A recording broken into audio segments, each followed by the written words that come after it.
with my buddy, and I'm getting a network issue, of course. All right. Of course. And we're with Ed Beard Jr. So hopefully everything's clear right now. Tell us what you're working on, Ed. Well, we're working on the SEMA 2020 featured vehicle for ACC Performance Boss Hog Torque Converters. It's a 1974 Dodge van owned by Brett Sutton from Florida, where I am currently hunkered down in quarantine, literally a shelter in place at the HQ Auto Painting and Body Repair Center here in Pompano Beach, Florida. Nice. Yeah, you can't even go to the beach probably. I haven't left this shop. I am pretty much a shop troll. I am by myself, and I have been for weeks now. Yeah. Wow, crazy. Jeez, it looks like it. The van looks beautiful. Thank you, Jeff. That's super cool, man. I remember when I grew up in Colorado Springs, we went to church at Prince of Peace, and then across the street from the church, there was a Quickie Mart, or not a 7-Eleven, but another Quickie Mart sort of thing. And the owner of that had a van with, like, I don't know if it was Moses and the Ten Commandments and the water and this whole mural on the side. I haven't seen. It brings me back to, grade school, man. That's badass. Yeah, the vans are really coming back strong as far as custom. In fact, try to find. Oh yeah, you can't even find these things now. If you want one in even crappy condition, you're paying 15 to 20 grand for these things that 10 years ago were only going for $400. Yep. Yeah. Exactly. We, myself and my good friend Kirk Cullis from CustomVan.com, we co-produce at the Truck Nationals at Carlisle, PA every year, the Vanarama. I'm the guy that basically does all the advertising, illustration work, posters, T-shirts, and stuff, and he basically works on organizing the vans. We have about 100 vans, 100 custom vans going from the early 60s up until now, even some of the more current ones. I think it's Ford still producing the full-size van. And they're customizing them. So there's old schools that are coming in, and then there are brand new young guys and women that are just going on the road with these vans, and they're getting into the old school 70s style or 80s style. Well, I haven't seen a lot of that. I've seen a lot of, a friend of mine, Matt Twombly Photography in Van Dwell, has seen his girlfriend have got this, I call it a big old rape van, but they got the 4x4 chassis on it. They've got the extra fuel. They've got the water. They've got the solar power on top, and they can go anywhere boondocking, and they are set up to live anywhere. So they come into the city for a little bit, and then this quarantine is perfect for them. They go back out to Palm Springs, Palm Desert, or wherever, and boondock for a while. Then they get another job. They come into the city if they need to. But I haven't seen a lot of theirs is just a plain white van, whereas yours is. But now, what is the interior of this thing going to be? Well, the interior is actually all original. It's 1974 orange shag. And I'm talking, I can't open it to show you, but it has all the original stuff. Yeah, and it's one of those things that the owner managed to find this van. It's nearly mint condition inside. It doesn't stink or nothing. That is the original shag carpet. So do you have pictures of it? Or will you take pictures of it and post it later so we can see, please? I can get you some pictures of the inside, yes. Now this is before it'll be modified, because the theme on this van, aside from being a tribute to Florida, St. Augustine, has a tiki surfboard type pirate theme. So inside, he's going to convert the bar to tiki, and it'll have a lot of pirate things and things like that. But yeah, the basics of the interior, all the carpeting, he's keeping it because it is vintage. Oh, that's beautiful. Nice. I can't wait to see it. I can't wait to see the pictures. Love that shag. So how did you guys come up with the artwork, the drawings, the idea? All right. So I'm actually going to take you over and show you some of the drawings that we do in the process. But the owner, Brett Sutton, he came up to meet me in Carlisle's Vanarama, Carlisle, PA, last year in the summer. And he said, he's got this, he's always wanted to build this full-size extended van. And he loves Florida. He loves everything to do with oranges and things like that. He lives in St. Augustine, and he would like to do some kind of a tribute van. And that's pretty much the only extent of the subject matter that he had in his concepts. He said, I love surfing. I'd like to do something that's just like that, a tribute to it. Maybe some old orange crates and things. Also things that are personal to him. He's got a sign that has to do with a tavern, basically a bar in his house that he grew up in that his dad had. So there's going to be a ton of little different individual things that are tributes to his family, his history, his own portraits on the van, his dog Bandit's portrait is on the van as a pirate. His wife is going to be on the other side, Dorinda. So Brett and Dorinda have this they just wanted to do a tribute van that was also very personal to them. And those kinds of projects, which tell an incredible story, are what I really love, because I get to have a lot of creative freedom to come up with a storyline and a concept. And in this particular case, the storyline comes up with, because I said, how am I going to incorporate 1974 surfer hippies with a tiki bar on the beach, with pirates, and everything tributing, credit to St. Augustine and oranges. And so what I thought was, imagine a bunch of pirates. They find this treasure map, and the treasure map leads them to the Bermuda Triangle. They get into the Bermuda Triangle, and this is in the early 1800s, and all of a sudden they're jettisoned forward in time to 1974, and they run aground on the beaches of St. Augustine, where they find a whole bunch of 1974 hippie kids that are surfer dudes, and they find the tiki bar, and they go, hey man, we were looking for this treasure, but let's go party and have a good time with these guys. And then in addition to that, there's going to be a entire map of the state of Florida on the back of the van. The back of the van is solid doors, no windows. And that's going to have a treasure map, which is going to also have a key that you're going to find a cipher to try to find hundreds of hidden objects throughout the van. So it's an interactive mural that also has a theme, but also is personal to this owner. So that's the gist of what we did. So let me flip it around and show you over here the drawings. So it starts. So tell us, what is your timeline on this, doing this? Well, evidently, since I'm now locked in, I have a nice extended timeline, probably 6 to 8 weeks. Oh, it's going to be that quick. That's amazing. Well, we'll see. I hope. So here's a portrait. This is an original drawing. Everything I do is hand drawn. It's a sketch of Brett Sutton as a pirate. So he'll send me multiple photographs, and I'll take the best combination of angles and then create a portrait of him that's stylized to look like the pirate you'd expect to see in that time period. Now, you may note that in the sketch, I have oranges. I've got a tiki face with surfboards crossed. So there's all these little incremental details. Down here, you have the tiki jewelry hanging. Everywhere you can possibly throw it in. And then, of course, this is the entire body. I don't know if you can see. He's got his flint. Now, this is the line work. I use the line work as the base for the layout so that I can block off. So what I'll do is I'll eventually take this frosted, it's basically plastic poster board, use an X-Acto knife, and I will cut the perimeter of these lines out. Okay. All the way around to block off the background that I've worked on so far. And then I can work on airbrushing in here, because different from the more of the on-the-spot, you just quickly kind of like T-shirt airbrush technique.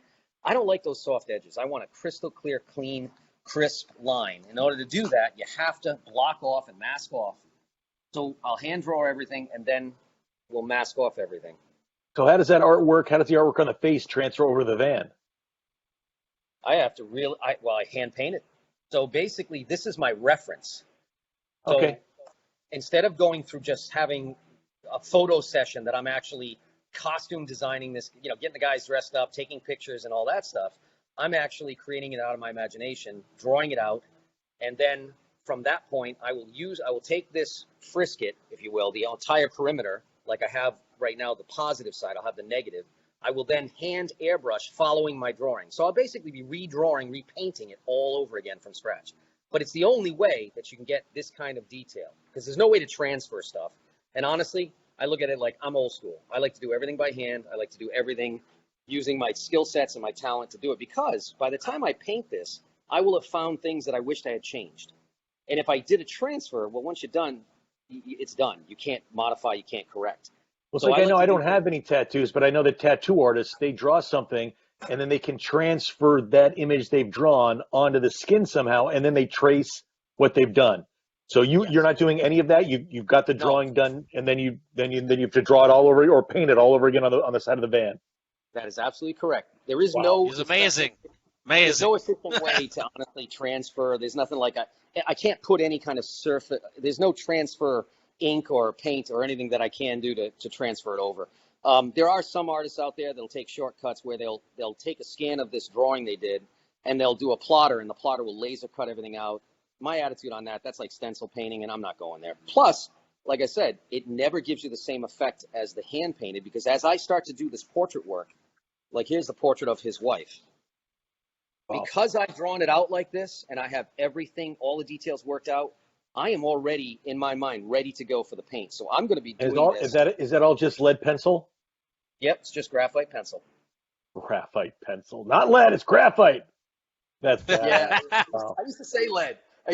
And I thought, and everyone used to correct me and go, Ed, we haven't used lead in forever. I'm like, all right, whatever. Oh, that's right. Sorry. And number 2 pencil. Oh, the tiki. Look at the tikis. Me and tiki. Jeff want tikis in our house. Yeah, that's so badass. And these, Man, these are things that are actually the columns that are going to be on the tiki bar. Oh, So there'll badass. be more on the top and more on the bottom. These are just the designs, and there are only 3 of the designs. There's going to be probably 8 of them. So I'll modify these as I go. But part of the developing process, part of getting to work out the kinks and the concepts and designs is by drawing them, because then I look at this and I go, okay, I could have done this, I could have done that. And I do those changes on the fly on the actual painting process. Those tikis are bitching. Thank you. Yes. Jeff. Let me get rid of this tape. I'm going to move around just a little bit, get rid of some of these rolls that are holding things down. I'm going to get you a blank skateboard deck, and I want you to do one of those tikis on the bottom of the skateboard deck for me. There you go. That's super I'll tell you cool. what, surfboards are another big thing. People doing the airbrush work on surfboards. Oh yeah, I don't surf though. Well, you kind of do. You just surf on wheels. That's all. Oh, yeah, so I got one of my Alva decks right here. There you go. Yeah, I know. I'll tell you, that's a great industry in itself. A lot of times, because I was a fantasy illustrator and still am, but I was a game illustrator for Dungeons and Dragons and card games like Magic the Gathering and stuff like that for years, for about 25 years. And working in that field, a lot of my artwork is licensed for products such as jigsaw puzzles and calendars and all kinds of stuff, which is that's on the funny. market. Yeah, it's on the market today. So I have been approached, it's about 4 years ago, by a company that did licensing for skateboards. The company didn't succeed, I guess, or whatever, and it never came through. But I do know that they are trying to license art for skateboard stuff. It's a big deal. So this is the St. Augustine lion that's on the booth. It's the head, and all I did was I converted into a pole that will be used again for the other side of the van where the tiki bar is. So there's that. Here is his dog. This is Dorinda and Brett Sutton's dog, Bandit. So I did a portrait of the dog, so I had it all set up. I've got a pirate hat that's going to be being put on it. So I have those drawings done separately. So the hat and all the costume work is done separately because that's going to be added on later when I paint it. Here we have the fort in St. Augustine. This is just your basic line out. That's going on one of the shore scenes. And then, of course, Ponce de Leon, which is incredible. It's connected, obviously, to St. Augustine. And these little guys are going to be hidden all about the place. Up here we have the St. Augustine Lighthouse. Very iconic. One of the most haunted lighthouses around, I guess. Then we have a quick sketch of the bridge. So these will be elements that will be added to both sides of the van. And then, of course, it wouldn't be Florida if we don't incorporate gators, right? Exactly. We're a pirate theme without the gator. You got to have a gator in there somewhere. Exactly. And in this, there are hidden, in the scales, there will be hidden oranges. I've started to indicate some. I don't know if you can see it, but right there's one. Nice. And then there's this stuff here. This is not actually a scene that will be on the van itself. I threw this together as a scene just for the hell of it, just because while I had to draw all these separate components like the shell and the conch and the palm trees that I would be inevitably using separately, for me, while I was doodling it, I said, I might as well make a composition. So this is kind of a piece I call Alligator Goes on Vacation to the Beach, because obviously alligators being freshwater, there are some exceptions, but generally speaking, they do hang around actually in Florida at the beach. They will come to the beach, and you don't want to meet up with them at the beach. I've been told that every now and then down in South Florida here. Another big shot here of the oranges. So these things, when Mike Lanier goes to the beach, you don't want to meet up with him on the beach. He's very territorial. Oh yeah, right. Oh, that's badass. So I love all the orange blossoms. That's badass. Exactly. Yes, they're orange blossoms, and I had to be accurate to what type of foliage and the fauna that's involved here. I had to look up specific pine trees, so I have tons of drawings that I did of different types of palms, like the royal palms and non-royal palms. Yeah, and there's a couple of other different species, not species, genus, I guess. So yeah, so this is the process we start with, the drawing. And then after that, we start to lay it out, and that's what these things are. So this perimeter, this drawing, that drawing. Those are magnets. I thought they were bullet holes. Yeah, no. I didn't know. I don't know what that's a little magnet. Okay. These are magnets, and it helps to hold these plastic. And like I said, this is basically plastic poster board. I used to use stretch film, and I still do for some of the more intricate stuff. So when I actually get into doing the face inside here, the portrait, when I remove this, I will use the frisket stretch film, and I will cut very tiny friskets to block off, let's say, the hat from the face and things like that. But this is the main blocking off of the subjects that are in the foreground, up front, up close, that I don't want to have oversprayed on. So that when I get, like, this is the tiki section right here, the tiki pole, that's the upright. Yeah. So if I take these magnets off and show you. Oh, you're going to take it off. Oh, cool. So all you see right there is that blank space. So and all that's held on there with is magnets. Yeah, yeah.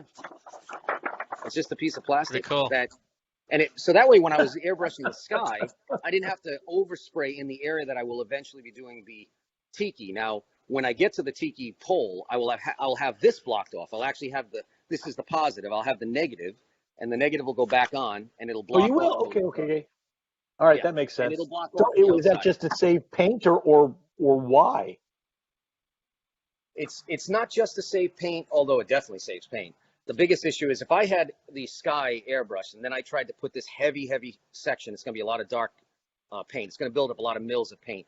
Then I'm not only adding additional layers, which can sometimes interact, and more than anything, it's going to start raising the level on the van, which means now more clear coat. You want to try to be as level as possible. So blocking this off not only saves a lot of wasted effort that I would be wasting, hours of time doing detail that will inevitably be painted off. I mean, think about it. If I didn't block this off, look at the size of that pirate area. I would have wasted tons of paint. Yeah. So that's the reason why we block these things off. Like this is his mug. Very cool. So if I pull the mug area off, you can see, there you go. So I'm just going to, when I get to do these sections, I'm literally just going to put the outside perimeter back on, and then I will start my airbrushing on the inside. So when I do the inside, it's all just airbrush and paint goes on there, and I start forming.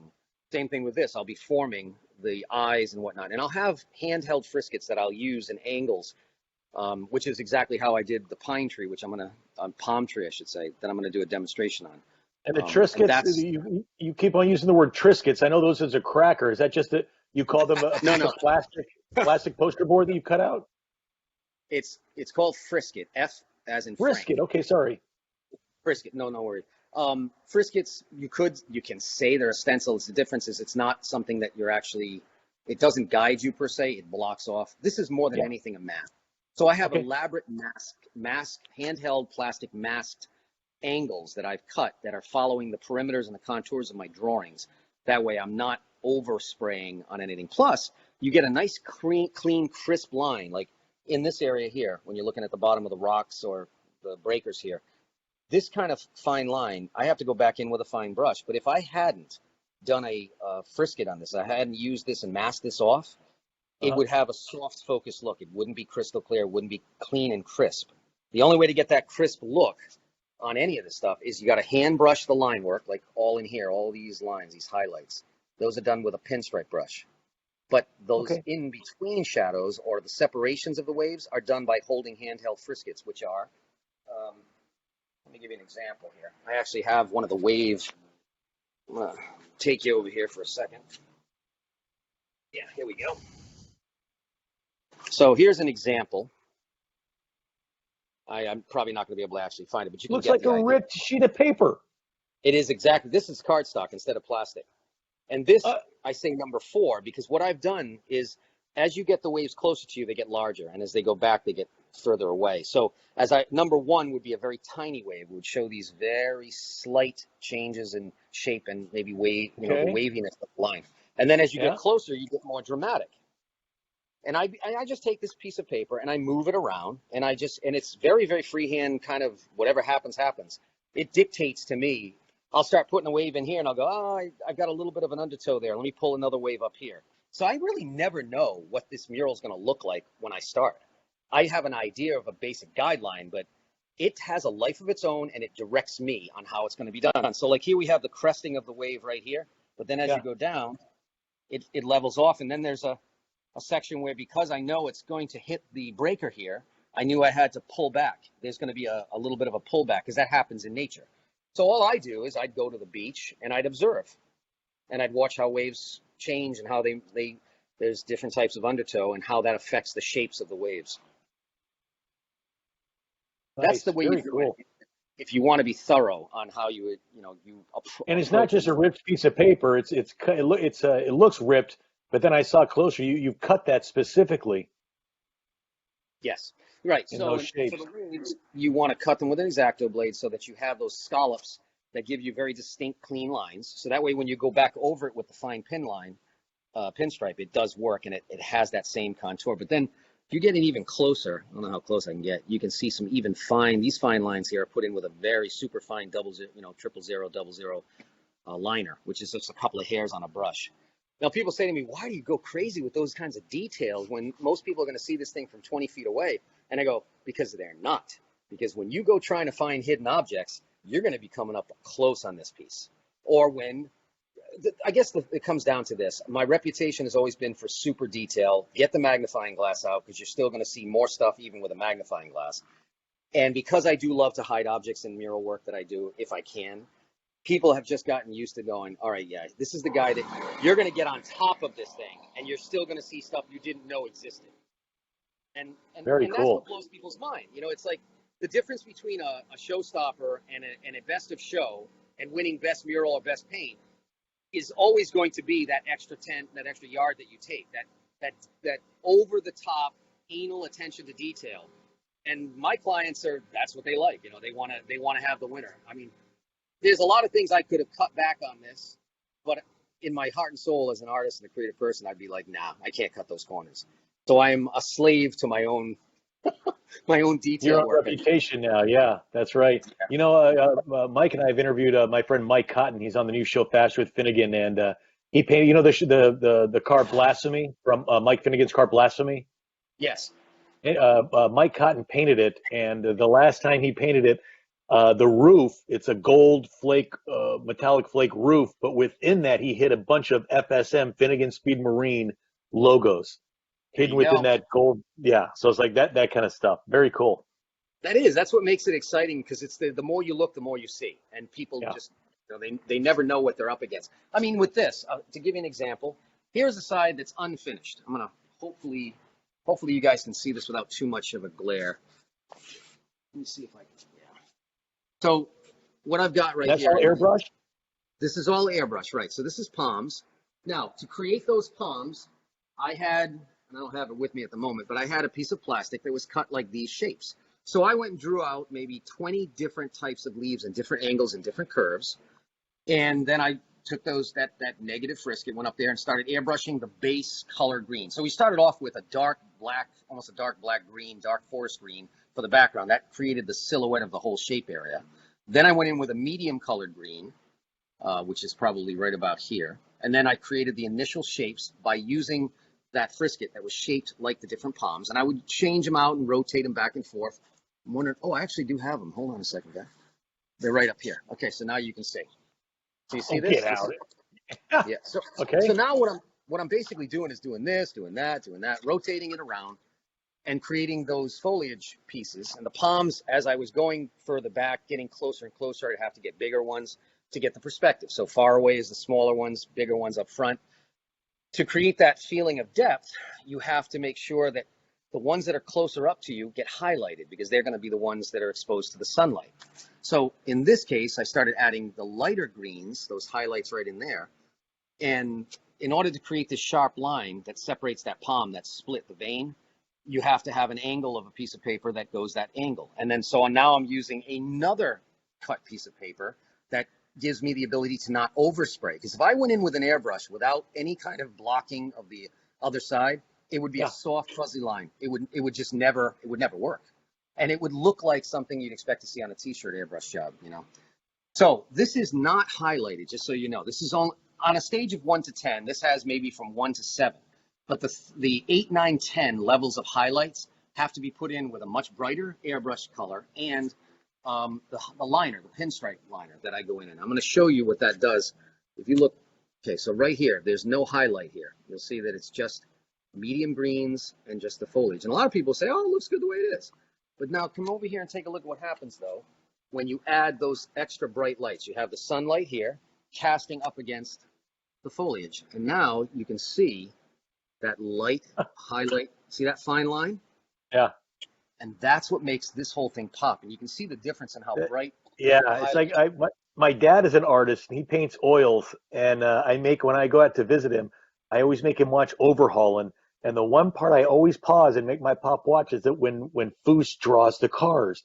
And my favorite part of that is when he uses white because, well, paper's white, so you don't need white as a color because the paper is white. But the white is all those little itty bitty fine lines you got. That's so cool. Yes. Yeah.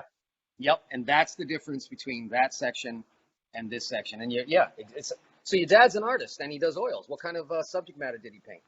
Usually it's with Western, Paul Thisted art or paulthisted.com, but it's basically Western landscapes, cowboys and Indians, that kind of stuff. He lives in Colorado. He's got a couple galleries in Evergreen Evergreen and Idaho Springs. So yeah.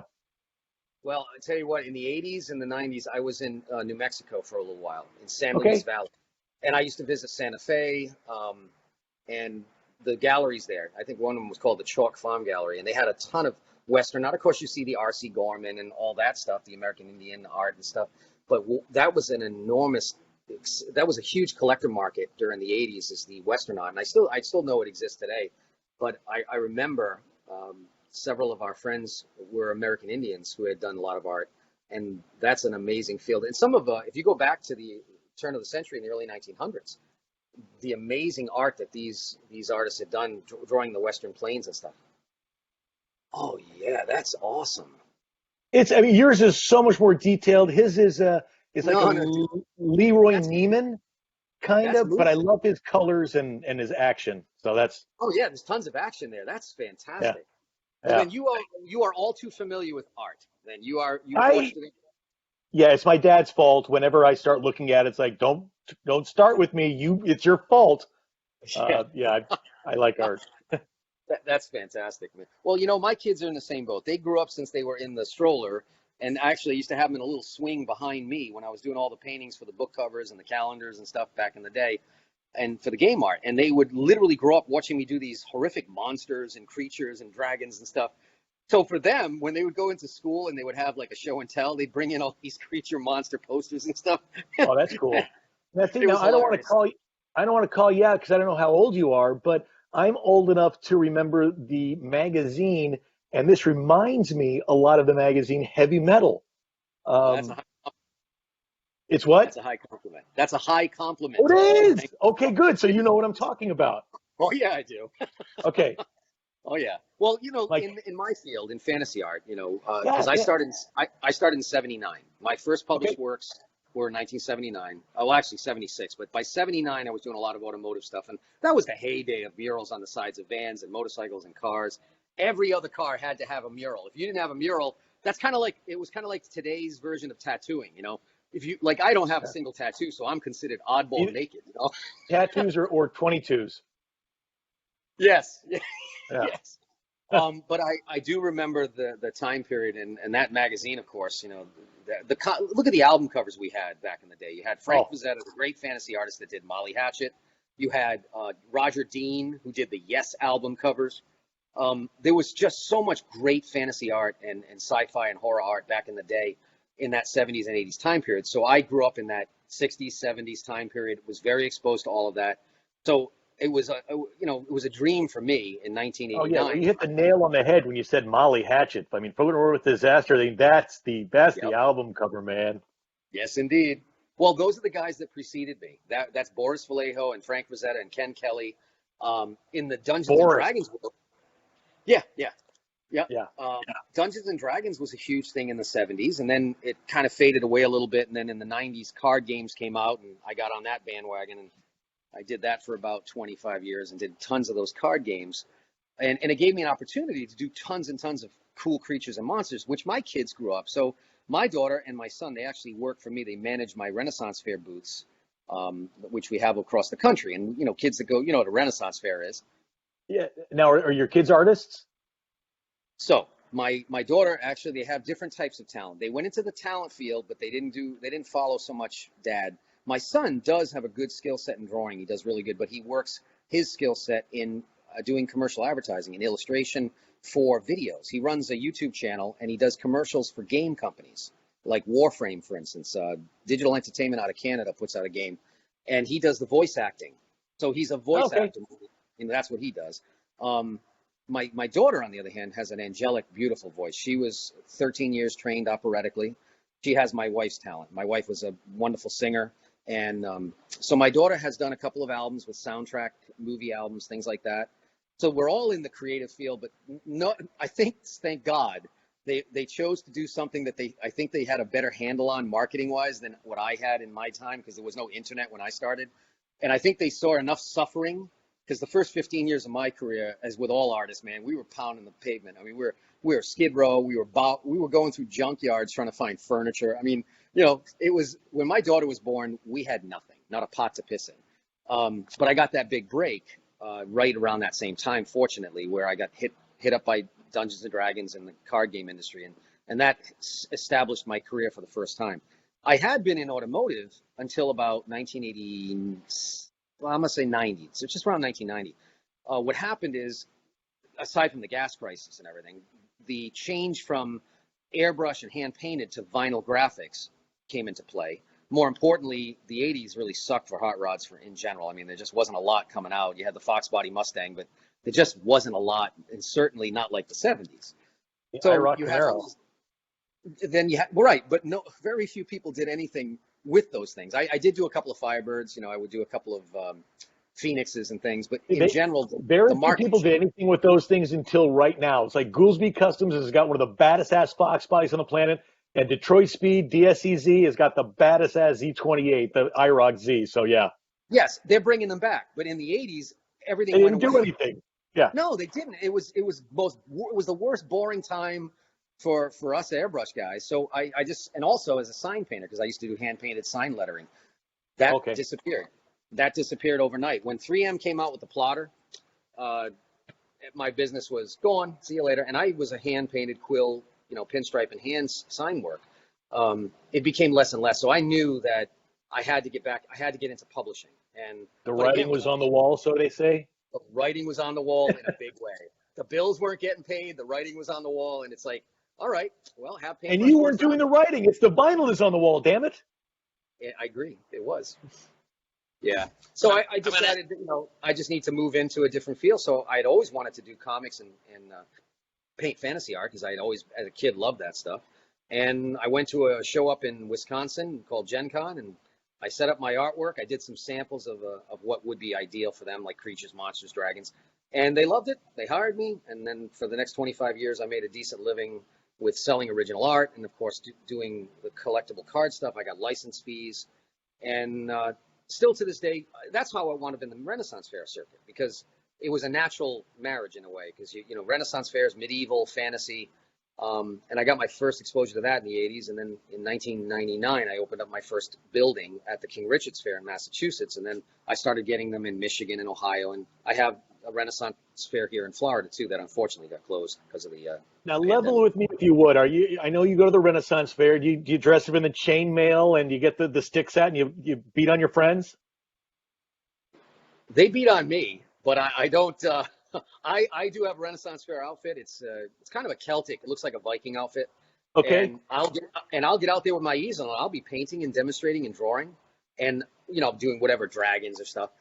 Yeah. And the cool thing about doing those live demonstrations is I'll have young kids that will come up to me who have rarely ever seen anything hand drawn with pencil and paper, and I'll be drawing these things, and they'll ask me questions, and they'll say, "What happens if you make a mistake?" And I'll look at them and I'll say, "Well, first off, there is no such thing as a mistake. It's a happy accident."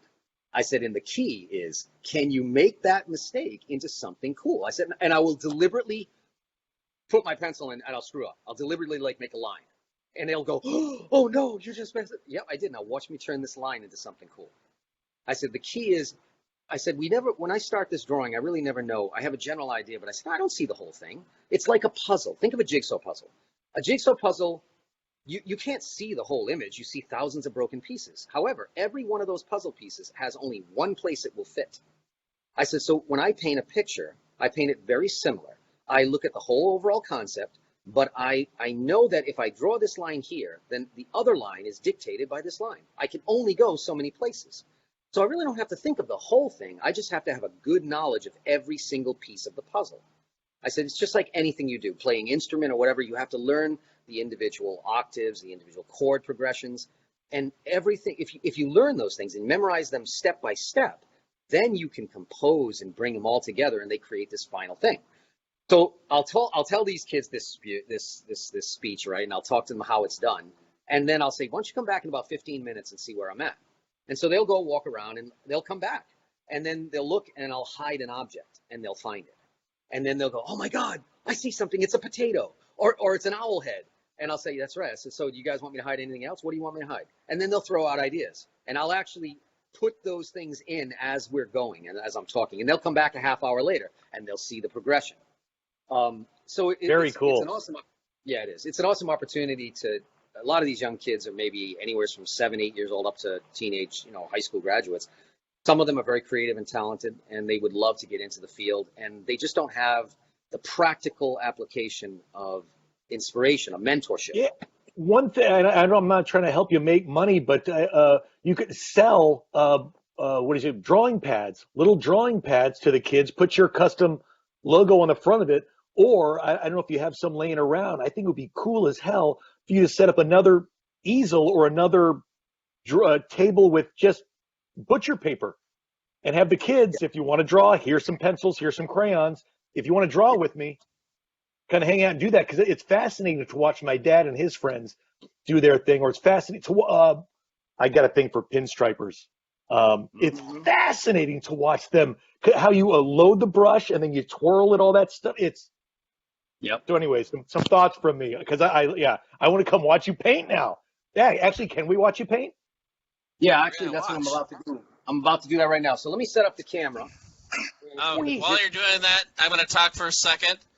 We thought we were recording Facebook Live at the beginning, and I didn't realize that even though it said it was live, it was not. So we will have this recorded, and it is live now, but I just want to bring that up.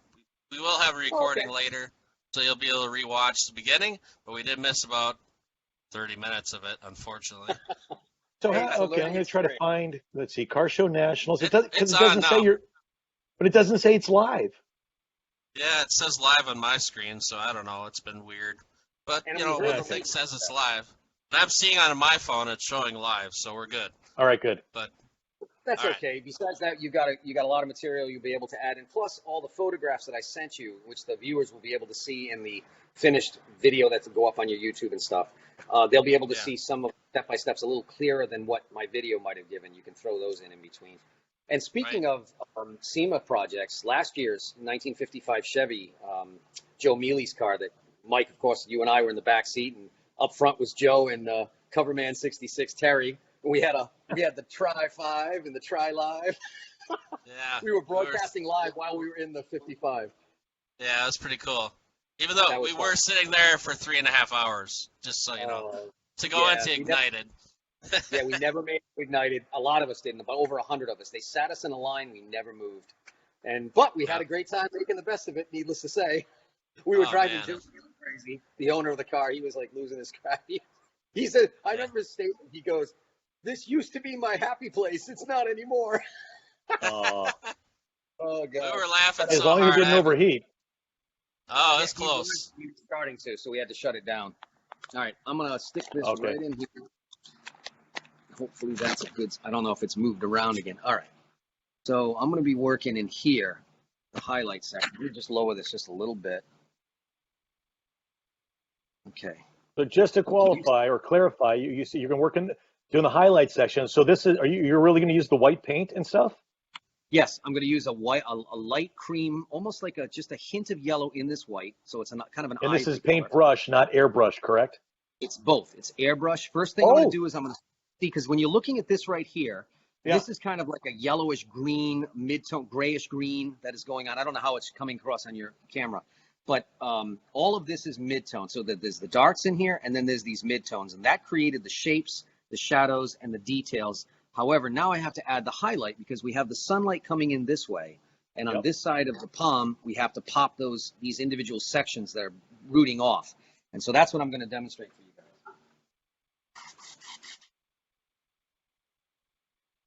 The cool thing about this is this van is going to be at SEMA 2020. So that's one of the things he's trying to get this ready for SEMA. So what booth is it going to be in? It's probably going to be outside, one of the spots, just like the 55 Chevy was last year. It'll most likely be in the silver, the platinum, or some of the lots. Okay. It's so big. This thing is enormous. That's what she said. I got who is it? I went out to eat a couple years ago. Oh, look at that. That's so. And you go from fat to thin with just the flick of the finger. Right. So when you pull back on the trigger, it brings more paint. Pushing down brings air. So I can, for instance, I can do this and nothing happens. I'm pushing down. But as soon as I pull back, it's going to start letting the paint out. So pulling back gives a fat line, and all the way to the front is a thin line? Nope. Pulling back allows, the more you pull back, the more paint is projected out of the airbrush. Oh, gotcha. Okay. The thinness of the line or the width of it, it matters how close or how far away you are. So you get a dual action going on. So you're pulling back to allow more paint as you back off, or as you go closer, you want to back off the paint, so you push forward or let it spring back. So it's, it's kind of a combination. You're having to pay attention to both things at once. Yeah, my mind is going to explode.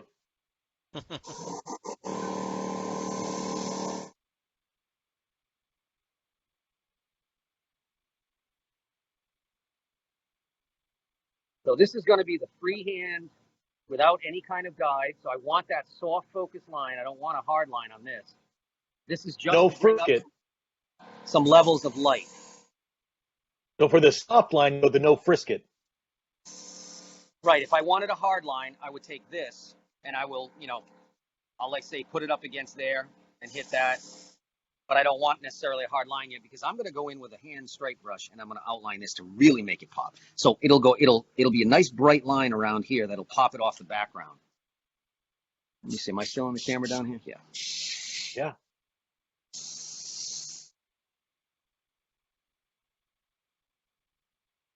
So as I get close, if I get closer to the surface, it gets finer. And then as I pull back, it mists. Okay. How long does that take to dry? Instantaneous. I'm using water base. This is the automotive water base by PPG. It's called EnviroBase. Okay. And the beauty of look at that, nice and soft on the edge. Nice and soft.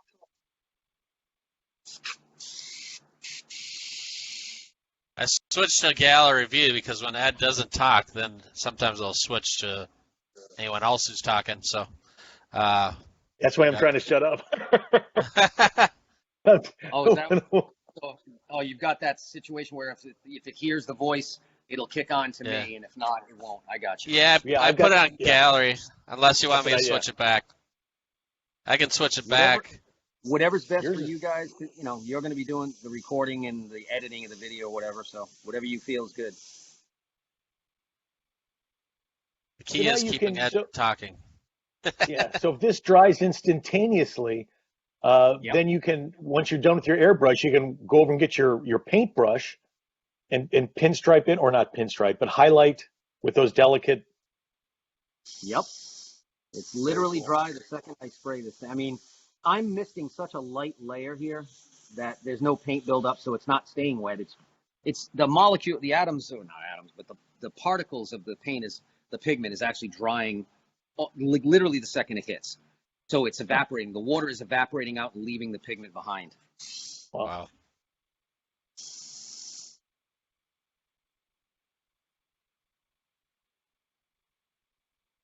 Now, every now and then, every now and then, one of the things you got to deal with when you're doing opaque colors, especially white, is periodically you got to clean that nozzle on the tip of your airbrush. Oh. That's why you see me pause for a second. I'm over there with my fingernails cleaning the tip off because the white paint does build up because it dries so fast. Now, the other thing, people say to me, why do I use water-based, And it's like there's a couple of reasons. First and foremost, there's no fumes. This stuff is reduced with deionized water and a tiny, tiny bit of alcohol with the same amount of formaldehyde that you'd normally find in any solvent or juicer. Actually, a lot less. Think about it. So health-wise, there's no vapors, there's no fumes. So with me spraying such a small amount of paint, I literally am smelling nothing. I'm getting no vapors, and I literally don't even have to wear a mask because there's nothing coming back in my breathing area. Nice. Whereas if I had to use the solvent-based paints, I'd have to be wearing a respirator or a mask right now. Well, actually, that's not true. I could do it without it, but I'm going to smell that chemical. And I just can't handle the vapors anymore. I'm asthmatic. So for me, it's a combination of two things. One, it's overall healthier anyways. But it doesn't it does help me as far as not smelling stuff.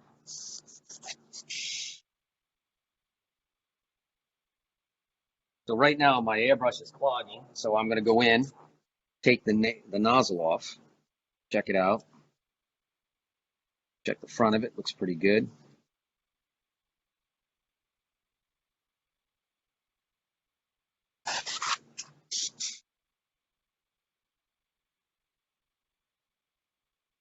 So like I'm just going to miss this. Now keep in mind I have a shadow coming in here, so I don't want to kill that shadow.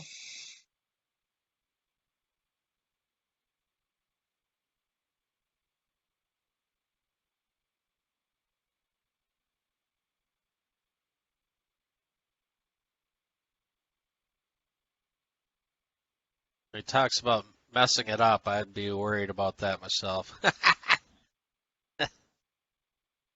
Oh, yeah. And like I said, when you do, it's a happy accident. You got to find a way to make it work.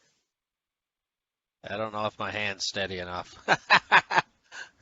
Just like the tango, there's no mistake in the tango. Just keep on tangoing on. Yeah. Well, we all kind of, I'm sure all of us remember Bob Ross. I mean, he was the perfect example. The happy little trees. The happy little trees, man. And there's no mistake. It's just happy accidents.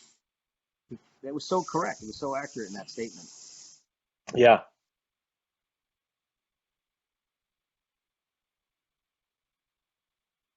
Am I still in the camera view, guys? Yeah. Great. Okay. Yeah, actually, if you hear a little of the spray. Well, it's back and forth. We see Jeff's face every once in a while. There it is.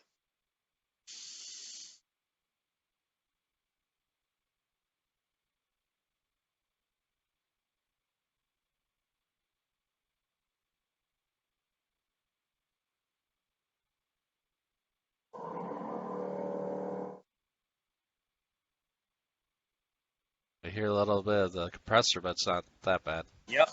Yeah, that's the compressor.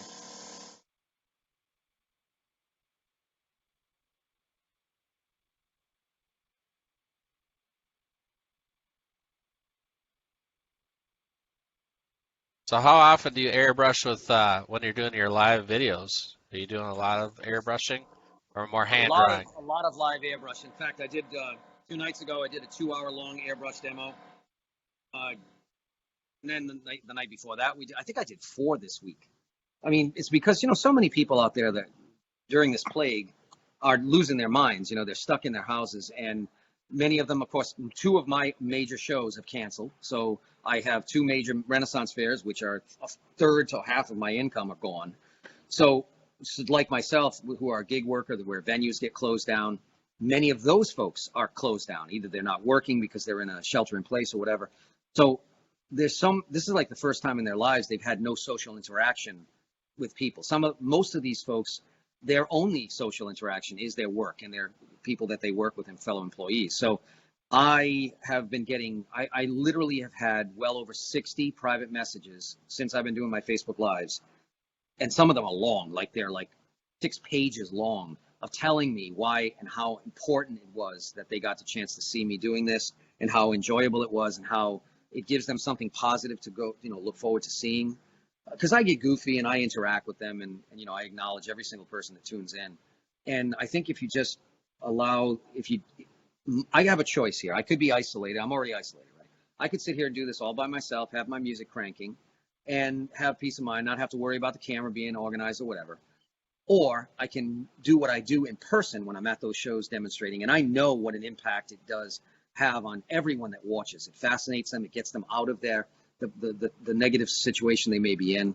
But it's an escape. It's like just like when we used to enjoy watching Bob Ross on television. So I have an opportunity to take the talent and the work that I spent my life doing and share it in a very unique way in this situation that I never would have imagined the impact and how important it is for all of us creative people, whether we're musicians, and even builders, more than ever now, taking people into your shop and your build shop and showing them things that they can do.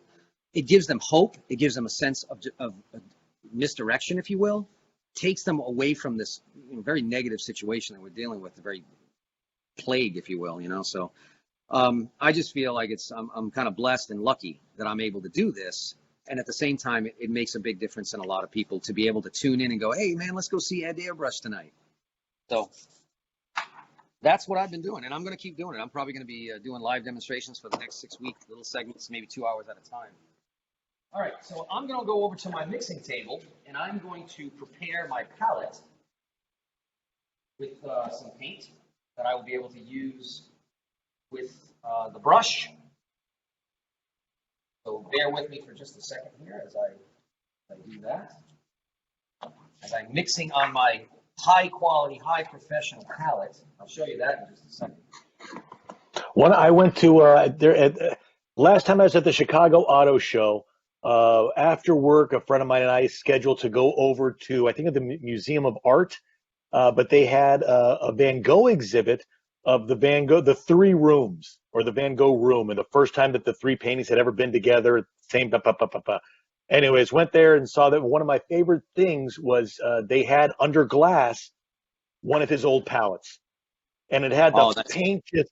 Oh, it was so cool. The big hunks or wads of paint all over the place, and just that was my favorite piece of art there, was his palette.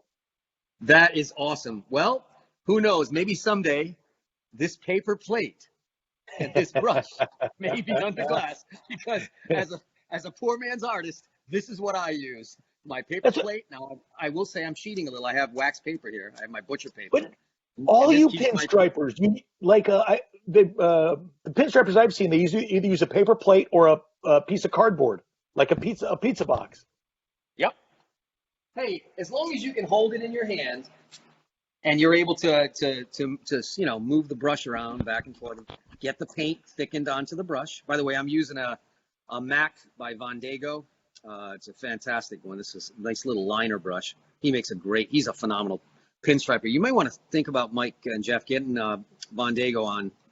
He is a legend in the industry as well, and he has a beautiful line of striping brushes. So without further ado, let's get busy here. So those are the brushes you use? Yep. Yeah, I use the Vondegos, all different types.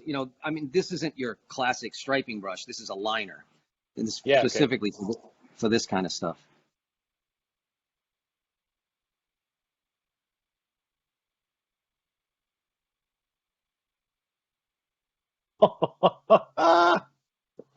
Now, I'm going to blend this after too, but this is my initial highlight. Get a little lighter and do some texture here.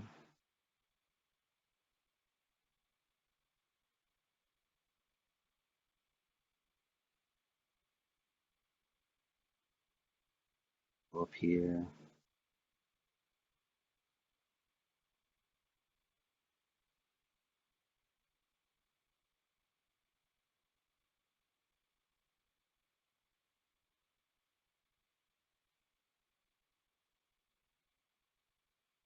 And put my palette a little bit more paint.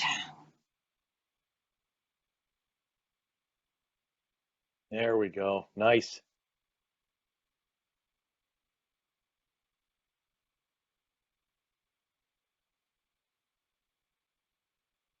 So it's amazing what that little teeny white highlight line will do. Oh, 100%. Yeah, just like the Chip Foose drawings on Overhaul, and those little white accents make, I mean, give that the chroma shine or the highlight. Yep.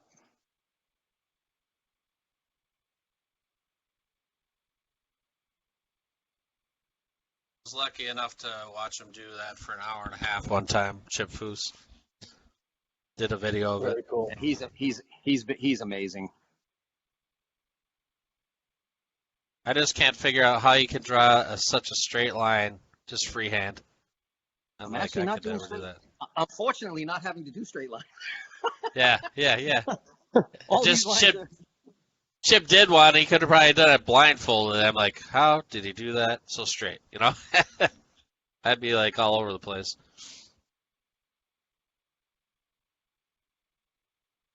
And I have to keep it wet too. So even though I have my wax paper, sometimes it dries out a little bit. So because I have water base, it is, and we are dealing with. I'm in 85 degrees right now. So what's the temperature where you guys are? 40s. I know, in the 40s. Yeah. 64 today here in LA. 66. Oh, kind of cold. Wow. Beautiful and 66. I just got a thing from my another artist buddy of mine. He said Rhode Island is now shut down for 2 weeks. So. Oh, look here. Pop just sent me this. Oh, that's actually good. He's asking me for thoughts on this one. Okay. Oh, it was up there for a second. Way to go. You have to keep talking, Jeff. Here we go. Sorry, I was talking. How's that? I don't. Nothing yet? Yeah.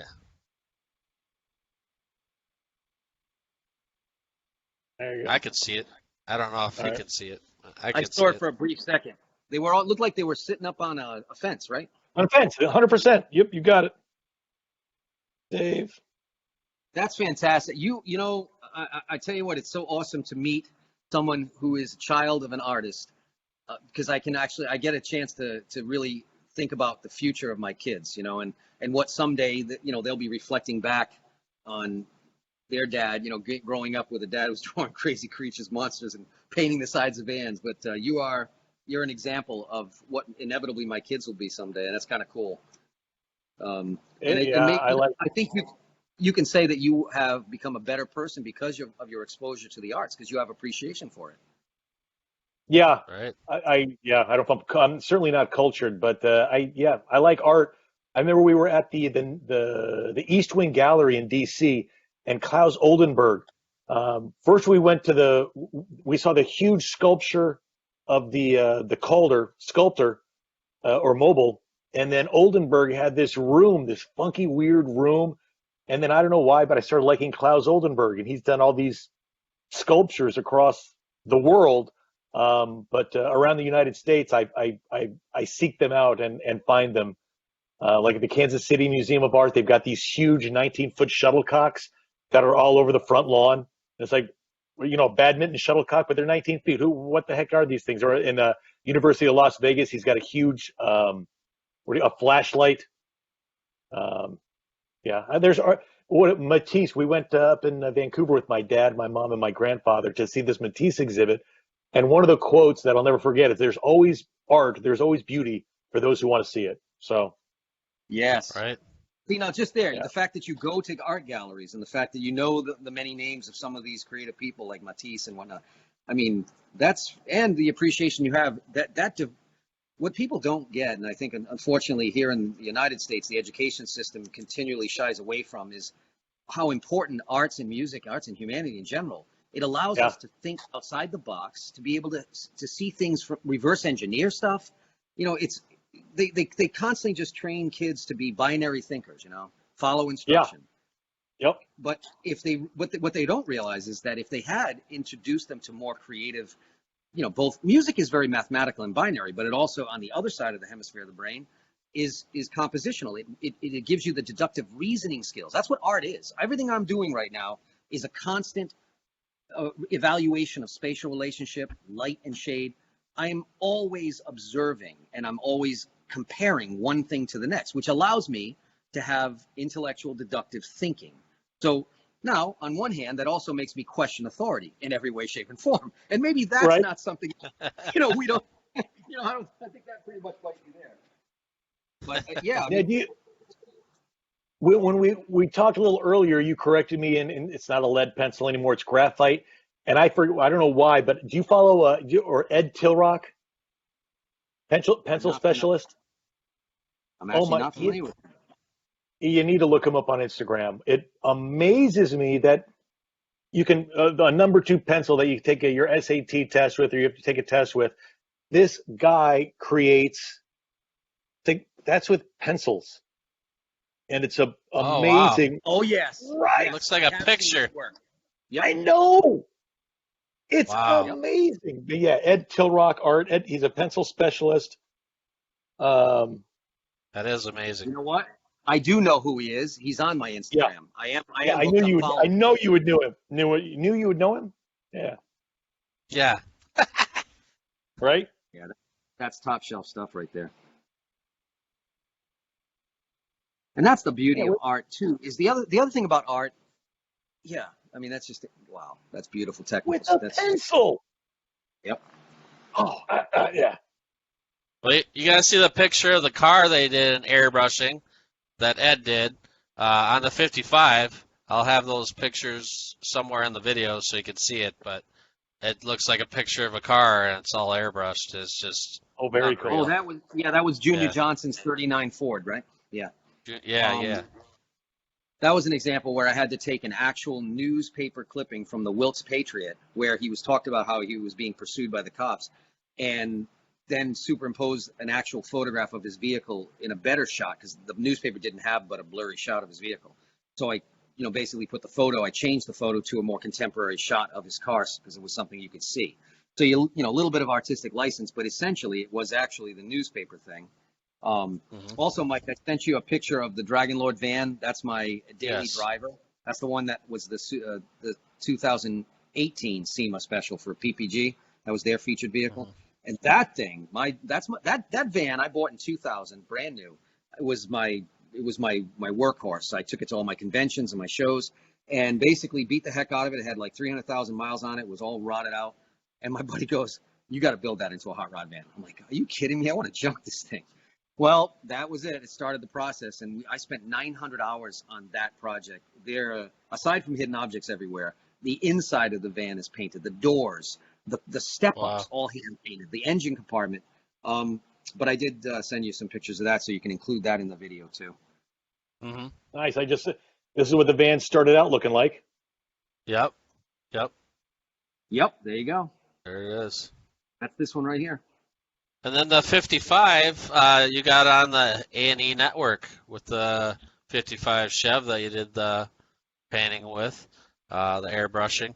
So that was pretty cool. That was the SEMA show that aired about a month ago.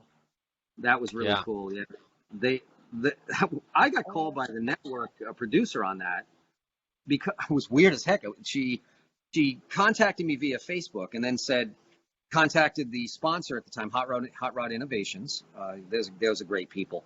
And he calls me up and he says, "Hey Ed, would you like to talk to the producer? They're asking if they can do a film shot with this 55." He goes, "They were looking for a hot rod in the hot rod category, something that was kind of out of the ordinary that had a good story to it." And I went, "Okay, how did they find out about it?" And come to find out, somebody that was in management at SEMA made the referral and said, "You got to see this 55 Chevy, man. It's like a whole tribute to moonshine running. It's got portraits of the guy's family and the people who build it on it." And so that's how that happened. It was actually someone in SEMA who contacted the network, because the network was in charge of coming up with the show, but they really were, there's magnificent cars there, but they had already seen a lot of the same type of stuff. There wasn't anything exceptionally bizarre and different, you know, with the exception of the rat rods that there's quite a few of. So I think that's what happened with that is, again, it gets back to when you're doing a kind of mural like this and you're doing anything that's personal, it has a story to it, and it's got a lot of connection between the people who build it. The public really loves that stuff. They love hearing the storylines, the personal human touch between it, because it's not just a build that's being made to eventually flip for sale. This is going to be this person's van for the rest of his life. They're going to be their retirement travel around and, you know, get stuck at gas stations while people take pictures for an hour. And it's just their fun thing. It's what automotive customizing used to be about and is now back to being about, which is really cool to see. But I remember very distinctly in the 70s and 80s, you would not be caught dead with a naked vehicle, meaning it had to have some kind of custom paint. And I don't mean just stripes or graphics. It had to have some kind of, well, just like personalized tattoos. It had to be custom. Otherwise, it was looked upon as flash art. It's like, yeah, I've seen those cars. You know, it's a Chevy. It's a 70 Chevy Chevelle. Yep, whatever. It's blue. It's got a white stripe. I don't care how beautiful it is. It's still something that anyone can own. How are you going to come to the show with something that no one else has that is totally unique? And that's what's happening now at these car shows. I know that at Carlisle, at Truck Nationals, they're upping the ante with whether you win a trophy, you better be doing something that no one else is doing. And one of the best ways to do something unique and one of a kind is through the paint, you know, or through the interior customizing and stuff like that. Right. Something you can't buy. It's all about the things you can't buy. That's what's so cool about the rat rods is these guys are going out to the junkyards and the antique dealerships, and they're finding things, furniture, plumbing, whatever, and then, you know, clocks, and they're incorporating those parts into these vehicles. I mean, for someone like me, I remember back in the day when we had wacky packages and those card, the weirdos, geardos, the garbage pail kids. Yes, yes, exactly. Well, that whole thing is what we're seeing in these builds and some of these bizarre things. This year, I don't know if it was 5 or 6 years ago it was in the parking lot of one of the hotels on the Power Tour. There was this complete rat rod, and the entire roof had a hole cut in it, so it was a sunroof. And I looked down in the sunroof, and their cup holder was this old diesel connecting rod. So the cup, it swiveled into, it was hidden under the dash, and then you swiveled it out, and the big end of the connecting rod was where you put your cup, and then it had this little dealie that swung down, so you put your cup in there, and it was like, that's genius. Yes. And it fits. It looks right. It's rat roddy. It's functional. It's super cool. And that is why creativity and encouraging young people to, you know, go and expose themselves to arts and different interpretations of things is so important, because that's what sprouts out this kind of creative uniqueness that you see in these builds. That last line that you just painted completely made that. Now it's a full on. Now it's its own leaf. Otherwise, the back end of the leaf was going into the shadow, and now this is so cool, man. Yep. Now that I'm going to stop there, but I'm going to show you now. I'm going to go back in with the airbrush just a little bit, and I'm going to take what I did. Isn't the airbrush going to fuzzy up some of those sharp lines? No. So here's what I'm going to do. So you see right here where I put the highlight. I think I'm in the camera. So I put this. No, you're not. Tilt up. Not in the. It just takes a second. Oh, it does. Okay. Now you're in the camera. Perfect.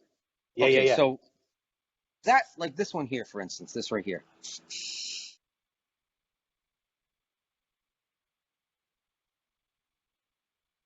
Oh, so you're just filling. Okay, I got you.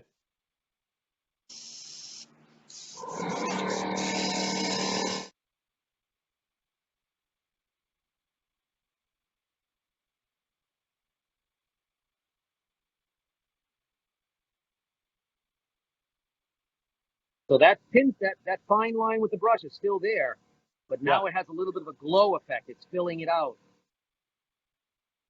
And it's making that light come in a little stronger.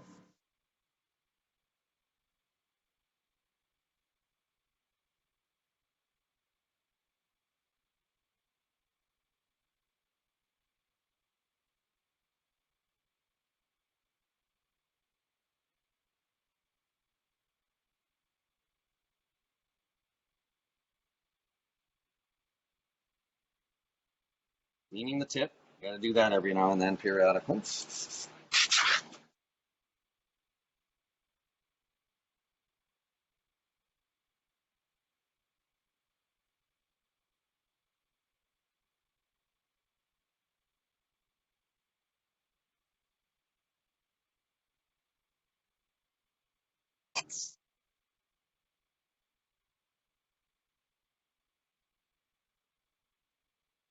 It's funny how I don't hear any sound, and then Ed talks, and then I hear sound. You don't hear anything until the compressor comes on. Yeah. Yes. So you spoke about how you did a 2-hour live video of this the other night. Where can the people at home? Where do you do YouTube Live? Is it Facebook Live? Is it?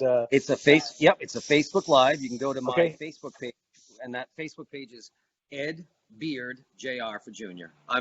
There are other Ed Beard Juniors. I think there's 3 of them, but I'm known as the Dragonlord. So you'll see in parentheses the second name, Dragonlord. The Dragonlord.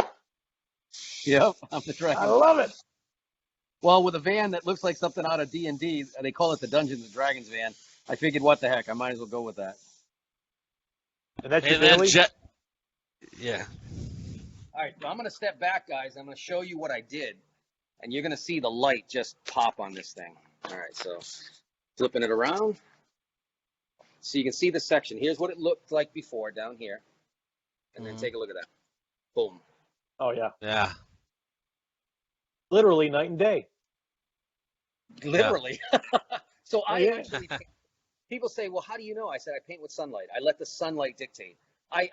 One of the things you do as an artist as you're developing to be able to do things out of your head on the fly like this is you observe. So from when I was a kid, I would constantly observe and memorize the way light would hit a tree, roll around the side, bounce down on the floor, and the shadows it would cast. And so after a while, you start to see how sunlight goes, and you have to think like a sculptor. You have to think 3-dimensionally. You say, all right, I know that as I turn away, there's going to be less and less light. But as I come closer around that corner, because I've observed it in nature, I've looked at a tree, and I said, let's take a look at how the sunlight hits that side of the tree. And I would see that that's that bright edge. There's always that little highlight there. And that's what makes it pop off the background. Oh, but look at those edges now from the brush. Oh, I love them. That is sick. Yep. Yeah, that's cool. What, if you remember before, there wasn't a distinct difference here. At all. No, it was soft. Like you said, the airbrush was soft, but that gives it that fine little hard line. That's so awesome. So there you go, guys. That is my new demonstration. Yeah, you got to see some of his dragons. You got to see some of his dragons. I guess if he's called the Dragonlord, yeah. You got, and he's got T-shirts, stuff like that, and a famous person, Jack Black, has been wearing one of his designs. Yeah, Jack Black. Yeah, Jack. It was unbelievable. So I have had my designs in a variety of movies, right? They'll call me up, and Spielberg had Fright Night, and the main actor, the gentleman, I can't remember his name is slipping. The guy that was the main guy, had the bandoliers crossed. They had my shirt on, and they wanted to use my dragon for it. So I had to. I think it was Spielberg's production company. They contacted me. They have a release form, so I fill it out. So eventually, my images started on T-shirts, became pretty popular. I had also been licensing with the Mountain T-shirt company, which is in every truck stop and for the last 25 years. So a lot of times you'll see that actors will like these shirts. But for whatever reason, Black Jack and his Jablinski YouTube channel, he does these videos constantly with only my shirts on. And I have, I don't know, maybe 15 or 16 designs. And they're always Dragons fan because he's a big gamer. He loves D&D. And I'll get calls from my collectors that go, hey, man, did you see the latest episode where you had your Wolf and Dragon T-shirt? And he was doing this, he was hilarious as hell. He's running around the parking lot with a foam sword and a cape. And he's got my shirt on. Totally nerding out. Are you Jack Black? Is your art been stolen and posted on some sort of wolf thing? This is okay. I've seen this all over Facebook for the past year or two. The wolf with the moon is getting. I even emailed or whoever it was the website. It's like, you guys are, pardon me, you guys are assholes. You're stealing his art. This is holy wow. Yeah. Okay, so it's good to finally. I am the most infamously ripped off artist for that particular design, especially. But yeah, there's been about 4 or 5 designs, and that's another whole subject to topic. But it's all based on the fact that, there's not enough policing. Amazon, eBay, they take no responsibility. They don't care. It's mostly Singapore Chinese that are manufacturing. They'll get the file from a calendar that I've made, or even the T-shirt themselves. They'll buy a T-shirt from the officially licensed company, the Mountain. They'll scan that shirt, and they'll have the file, and then they'll just basically do what is known as a DTG, or direct-to-garment print on demand. And they'll pop them up by hundreds and hundreds and hundreds of individual accounts that are set up by this college kid, God knows where, and they just do a fulfillment. They print on demand, so there's no inventory that they have to keep. It's 100% free. They can undercut the official license company by $10 or more. So you can buy a shirt for $12 instead of 20 or 25. Yep. And then what happens? So I spent, I don't know, maybe in the last 5 years since this has been going on, and certainly since 2017 when it really upticked, they were using 38 of my images on everything from cell phone covers, cigarette tin cans, t-shirts, backpacks. They even did sneakers with my printed images of my art on the sneakers, and they're all going on eBay and Amazon. So I would send the DMCA, Digital Millennium Copyright Act Takedown Act, and we were spending hours, like 8 hours a day, submitting these one after another. And then Amazon got to the point where they were taking up to 2 weeks to take them down. Well, the second they took them down, all they do is they changed. Yeah, the new one pops up. Yeah, pops right up. 2 seconds. So, and yet Amazon continued to make profits off of these stolen merchandise. And so I got to the point where I'm like, this DMCA is not working. If they don't stop repeat offenders, and they are not obligated to do that, in which, by the way, the National Geographic, the company, took them to court they used some photography work that was owned by them. They took Amazon to court, and the court upheld that Amazon's not responsible to police it, right? So I asked my congressman, I contacted my congressman, and I said, help me understand why it's any different. And I'm going to give you this comparison. We've got a thief that's taking my images and creating knockoff products. They are then taking that to a retail outlet to sell, to funnel that stuff, that stolen property through. In the meantime, the place that's selling that stolen property is making a commission on it. They're getting a cut on stolen merchandise, illegally copyrighted and violated stuff. How is this any different than any pawn shop that, let's say a guy comes in with knockoff Rolexes and provides to the owner of the shop dozens at a time they sell. Now, all of a sudden, the cops get wind of it. The cops go and notify this guy, just like I notify Amazon that there are stolen property being sold. Here's the vendor. The guy's notified. The cops say, look, the next time this guy comes in and supplies to you again, you let us know, and we're going to arrest him. If you don't, it's considered aiding and abetting criminal felony. Why is it that Amazon is not held to the same standard that a brick and mortar shop is, like a pawn shop that's, funneling stolen merchandise? Yeah. And what was the congressman's response? What was the congressman's response? So his response was, he said, Ed, I don't disagree with anything you say. He said, it's all a numbers game. Do you have petitions? Do you have millions of signatures? Right? He says, because I need backing. Because he said, you're going up against. That's a cop-out. What a cop-out. Oh, my God. Oh, yeah. Amazon's the giant. He goes, so we already know that National Geographic couldn't win against them on the same principle. The only way that we're going to change this is if we have the armies of artists and intellectual property owners and inventors who are being ripped off. I said, did you not see the last 2 years of news? I mean, they've been doing specials, everything from CNBC. Ari Levy did an entire hour-long segment on it. I said, this is well known, not just Gucci bags. It's across the board. And just to give you an example how it really affects the small guy, my license for the cell phone company that I was officially licensed to, which was out of Washington State, they literally shut me down because they said, Ed, we cannot compete with $1.35 to $2 a cell phone cover when we're trying to sell it for $5 and $6. He goes, so my numbers, I was getting an average of about $30,000 a year in licensing fees from this company. That went down to zero. And yet they tell me that we're not really affected. That copyright theft is really it's a victimless crime. Victimless crime, yeah, bullshit. So I did put the petition together. I got the petition together, and I submitted the petition. And I've been constantly berating. I've been going after Congress and all the representatives that are on that committee for the Intellectual Property Committee. But it all comes down to, and I was pretty much flat out told, Amazon hires millions of people, right? I mean, across, when you think about their distribution networks and everything, it's delivery, their warehouses alone, some of them like in Kentucky or Tennessee, maybe 30, 40,000 workers. They found out through the investigation in 2017 that 38% of all of the net profits from Amazon were from stolen merchandise coming in from China, whether it's Alibaba or AliExpress. Bottom line is 38%. Wow.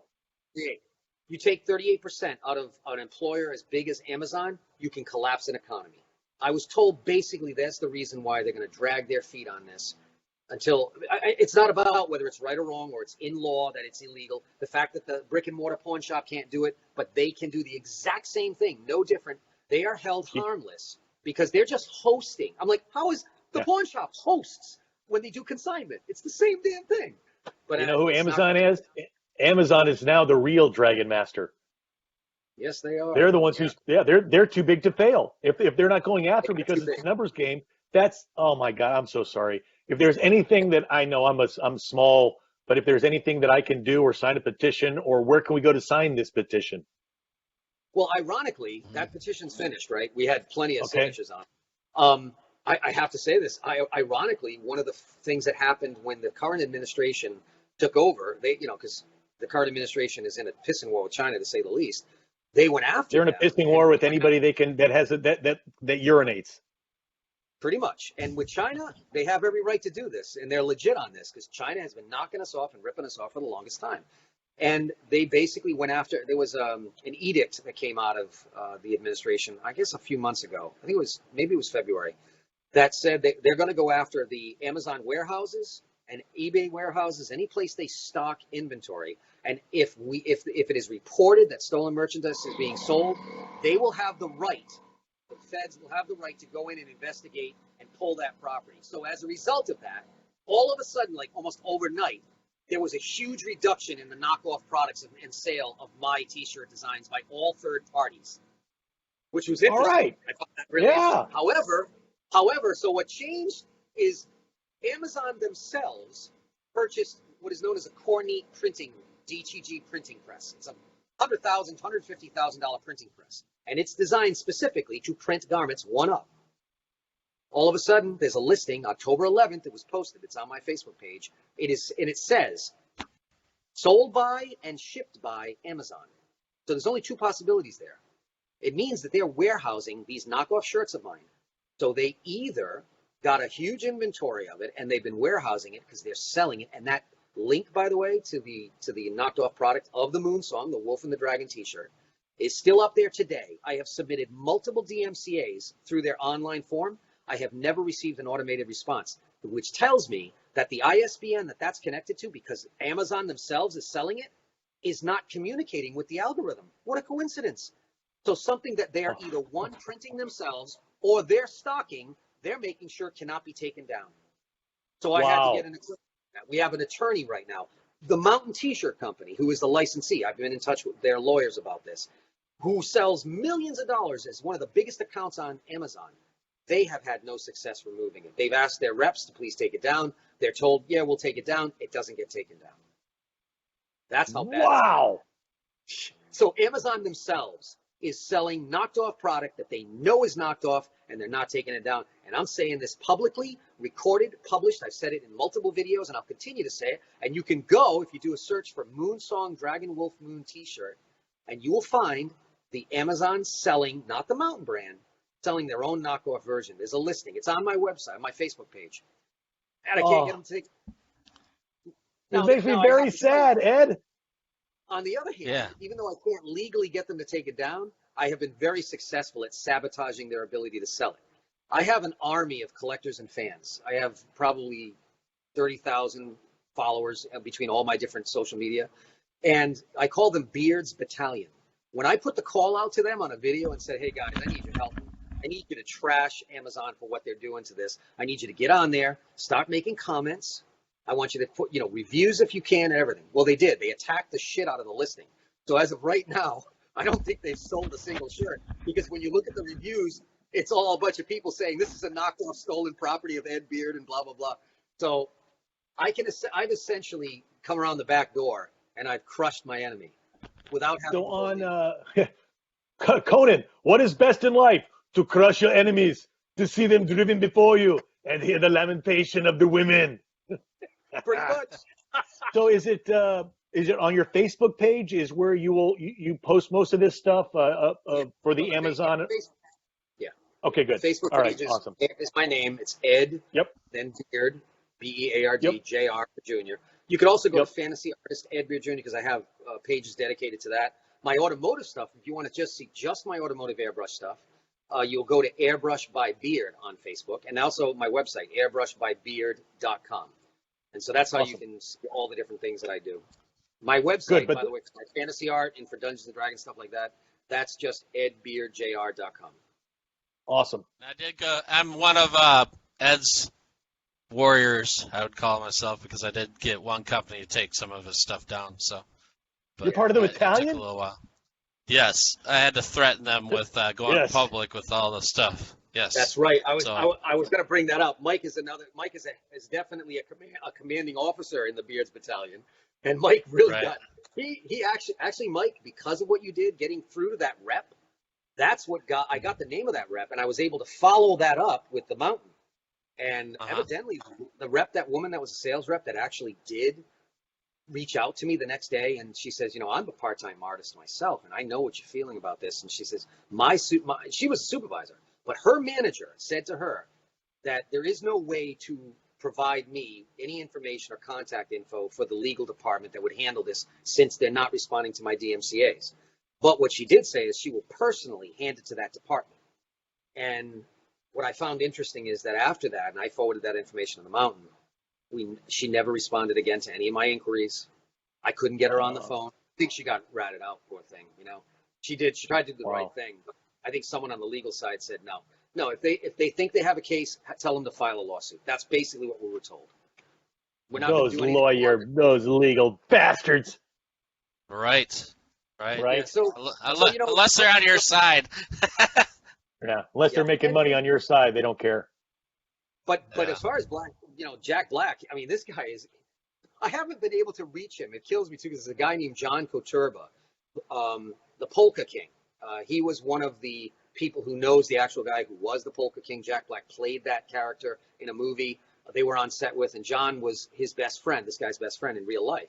So John Koturba has a direct connection to the producers and the people that work with Jack Black. And I have yet to have a response from this guy, even though he wears my shirts all the time. And every time he posts on his Facebook or Instagram, I will comment, go, thank you so much for wearing my shirt. I'm glad you like it. I'd love to hook you up with some more. But they will not respond to me. I've tried for like a year and a half now. And it really sucks, because, I mean, I don't want nothing from the guy. Did you direct message him on Instagram? I have. I've direct messaged him. Tried. Nothing. Otherwise, look up either SAG, or you can look up he's got an agent. Look up who his agent is. You can send him a box of shirts to the agent. That may be the next step. Yeah. I mean, I just think it's the coolest thing. He's already promoting the hell out of it. I mean, he doesn't have to shout out my name. It's helping me either way. But I just think, from a fan point of view, and I'm just a kid that loves the stuff, I think it's so cool. I would just like him to know. And he's the kind of guy that you can see, the kind of guy that would just love to know. He likes my art. I'm sure he would love to meet the artist and know the artist, or talk to the artist and say, hey, man, really thank you for wearing my stuff. I'm glad you like it. And I would love to do something cool just for him. Personal design. Personal design would be cool. Jack, if you're listening, get a hold of Ed. Get a hold of Ed. He'll do a custom design for you. Yeah. I've tried to reach out too, and say, I'm sure Ed would do something for him personally, and he'd have like one of one. I think that'd be cool. I think it's, once again, lawyers. The lawyers are involved. His agent. I'm sure he's got a wall that's basically. Oh yeah. Okay, so Jack Black is wearing this guy's art on his Instagram. He says he's happy about it. He says he likes it, but all he needs from us is a communication that confirms we've done it. Now we owe him a royalty or some stupid thing. And I would so not be that kind of person. I would even give them a waiver for that matter. I think it's fantastic that he's doing it.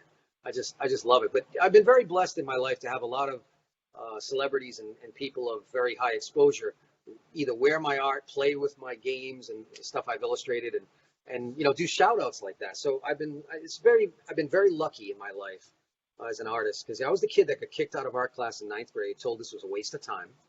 I pretty much was on my own at 16 and a half, 17, trying to figure out how I could make a buck. I knew I had skill, but I didn't have any money to go to school for it. So I had to self-teach. And I found me and my buddies used to build hot rods, and I basically used my friend Jeff's car as one of the first. I guess I could say it was the demo screw job. You know, this is the one we're going to screw up on. But he actually liked it. So I did that. I learned the techniques. I would go to body shops back in the late 70s, early 80s, and I would ask the guys that were there that were doing the striping and the lettering, watch them. Would they be willing to teach me? And I was lucky enough to observe some stuff. And then I just practiced. And then before you know it, I was doing stuff and making money at it. It's just the times changed. You know, technology changed. And I had one of the things that I always believed is you got to be a chameleon. You have to be able to change and morph with the times. And just, if you're an artist, I always tell my students, and that's another thing. I started teaching in 1982. I would teach at the YMCAs. I would teach seminars at colleges. Believe it or not, the colleges that rejected me, that said, no, you don't have any introductory art class in high school. We're not taking you. We're not giving you any grants. But they would later on in life hire me to come in to do seminars and talk to these kids that are ready to graduate on how they can practically apply their skills and maybe pay their student loans back. And how do they use their skill set in many different ways? So rather than pigeonhole themselves into one thing, subject-wise, material-wise, medium-wise, I told them the most important thing is being versatile. You want to survive economically in life, and as an artist, learn to do everything. Do the airbrush, do the oil painting, do the acrylic. Don't say this is the only subject matter I do. Do everything. It doesn't matter what subject it is. Your job is to do whatever subject comes your way from a commission and make it the best possible interpretation that you can come up with. You know, find a way to make it your way, but still please the client. And that's what I do with the airbrushing, the custom. You know, people say you kind of have a variety of styles. You don't really you're not very recognizable in certain areas. Like people will say, oh, that's an Ed Beard. But then again, how can that be an Ed Beard? And I said, that's because I use different mediums to fit. That's because I'm versatile, man. Versatile. But I've been very lucky that I got a chance to teach and I have my own private classes and I do them twice a year. Where? And I do them in my home back in Pennsylvania. Normally in spring, I would have done them in April, but this of course is an exception. But I just did a class in December. And it's a drawing class. Sometimes it's anatomy. It's creature development. How do you take human anatomy, bird, bat, reptile, and animal, and morph it into these creatures? You know, where are the correct spots medically and anatomically would it work? Then I remember my cousin David. I used to draw. I still draw here and there, but my cousin David is in all the fantasy stuff, and I remember him showing me he drew. There you go. You see that? Yeah. It's like he drew somebody pointing out the face back here, but the finger and that depth into you can't see the arm, but it's there, and the hand is bigger. It's like, wait a second, that doesn't make sense, but that looks right. And very cool stuff. That's foreshortening. Yeah. That's a challenging perspective thing, and you have to surrender what you think you see to what you really see. Yeah, that's part of the teaching. Yeah. Yeah. I've had a good time. But I'm so glad the vans are back, man. Vans, hot rods. I mean, before I leave, I did want to show you one other vehicle. It's this 1980 Corvette that I muraled, and it's actually. Are you muraling that? It's got no bumpers on it and no compression. So those are the perfect ones to mural. They are. They're the 80s plastic, fantastic. No compression in those things. Is that some of the California ones even have the 305 engine in them? You're muraling that. Oh, that's like almost a Dirk Diggler. I can't see it yet. Yeah, black 82 Corvette. This is an 80. 80, sorry. Yep, 1980. And basically, you're going to see the mural I did on the hood in a second. It's awesome. With the skull, that's straight out of a movie, man. And the Conan sword. This is called Dragon Forged. That's the name of the ticket. That is badass. I'm going to go in a little closer. How long did that take you? You know, I think it was about a week. That's it. Oh, the shadow skull. Oh, that's bitchin'. Oh yeah, there's some little teeny subliminal ones. Super cool. Oh, and the clear over it, it's like glass, man. Oh, that's the other thing. When this mural that I'm working on in the van gets cleared, all those colors are going to be deep and pop. Yeah, it's going to pop. Yeah. Oh, that's awesome. So there you go. Talent. So is that a show car or a driver? He drives it. This is Dan Norris's personal vehicle here at HQ Auto Painting. Yeah. Very cool. And I'll tell you, just to give you an example of the beauty of being a creative person in the automotive hot rod industry, is the people you get to know and the people you get to meet, the tremendous family relationships you build, right? This gentleman and his family would visit me at the Florida Renaissance Festival, which was literally diagonally across the street from where the shop is here. I would go there every year for about 13 years. And they would come in, and, he was like so many people. He's a rocker. He's into, rock and roll and all these old school stuff and Iron Maiden and whatnot. So naturally, just like Heavy Metal Magazine and the art that we saw in that, he was hooked on it. So when he saw my work, he said, hey, do you do automotive airbrushing? I said, I used to. I said, I'd love to get back into it. And this was many, many years ago. And so he said, well, man, he says, anytime you need to come over to the shop, you want to do some automotive, I got a garage. And that's how inevitably I got to do my Dragonlord van here. And then in exchange and appreciation for that, I did this mural for him. But, nice.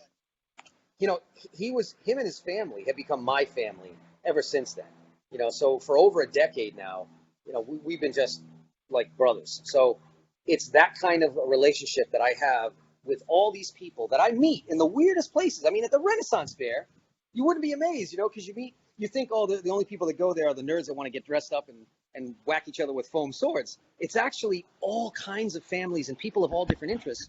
And then you meet them and they go, what do you mean you do automotive stuff? Yeah. I show them the stuff on my phone and they go, that is so wicked cool, because they love the subject matter, because it's just badass stuff. And then that's how I keep expanding my business. I just wind up. You said the W word. Where are you from?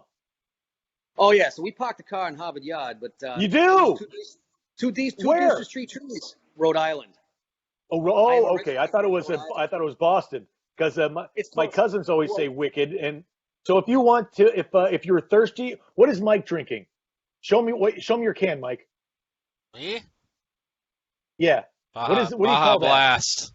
No, but what do you call Blast. that? Mountain Dew. We don't say orange juice. We say orange juice. Orange juice. But what do you call what Mike is drinking? What is that? Pop or cola? Nope. I don't know. Nope. Well, it depends. It could be soda. Nope. There you go. Soda. Oh, tonic. Water? Are you thinking water? Tonic. Oh, we don't even know that thing. Rhode Islanders don't know what tonic. That's tonic. We don't do that. Yes, in Massachusetts, it's tonic. The bubbler, tonic, and wicked. Wicked cool. Yes.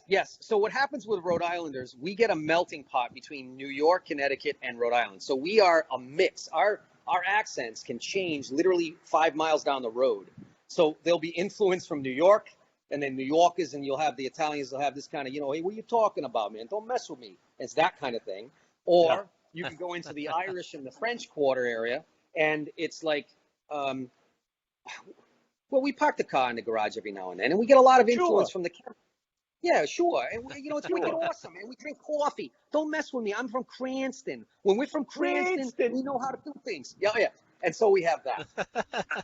Now, I've lived in Pennsylvania now for about 21 years, and I still haven't shook it. I do every now and then find myself, when I'm around fellow Rhode Islanders and New Englanders, I'll go right back hardcore into the accent. Oh, yeah. And it's an episode from The Sopranos. Yeah. But my good kids, fun. on the other hand, my daughter was born in Rhode Island. She went to school till she was in 6th grade, and she has a mix. She had a mix when she first got to Pennsylvania. See, Pennsylvanians cannot pronounce their L. I don't know why. It's like if it's cold outside, they tend to say code, like Morse code. Oh, it's cold outside. And so my daughter started listening to this and going, okay. And they would kind of joke about her accent. And let's see some of the other things. So they don't pronounce their R's. We don't pronounce their R's. They don't know how to pronounce L's. So it's like we park the car in the garage when it's cold outside. So it was a mess. There was like little or no pronunciation. But son, on the other hand, has no accent. He was brought up in in Pennsylvania, and he has no accent either way. And he does pronounce his L's because he was brought up with someone that pronounces their L's. But it's hilarious when we. You always can tell, because when I'm at the Renaissance fairs or the conventions, you get people from all over the regions. Especially here in Florida, they travel from all over the country. They're vacationing, and it's instantaneous. You can hear when someone's from Boston, like, stop it. What do you think you're doing there? Stop it. Then you know they're from Boston. Then there's Long Island. Long Island. Long Island, yeah. Long Island. And then when you're in Michigan, it's pop. Everything's pop. I say pop. Well, it's been wicked awesome having you on, Ed. Yeah, awesome. Thank you so much. It was fun to be with you guys. And if you need any other assistance or help with any images, let me know. But otherwise, I'll keep you guys posted. If you check out my Facebook page, Ed Beard Jr. or Airbrush by Beard, they'll all be on there. But the lives are all going to be on Ed Beard Jr. I will be doing another Facebook Live Monday night on this, and we'll be moving. The next thing is going to be actually the pupper. I'm going to be working on the little pooch there, Bandit. What time Monday night? In the Eastern Standard Time, what time Monday night? Should be around 6:30, 7 o'clock. I'll be posting Eastern Standard, right? Awesome. Eastern Standard, yeah. Very cool. Thanks so much, man. Very cool. I'm going to tune in on tomorrow night. Tomorrow night at 6 p.m. Okay. We're losing track of days here because we're all stuck home. We are. And I look forward to seeing you out on the road. Thank you, my friend. Keep safe, guys. Keep safe. Yeah, and, you too. Let's keep entertaining those folks that are stuck home just like we are. Exactly. Yeah, sounds good. Thanks, Ed. All right, thanks a lot, Ed. All right, see ya. All right.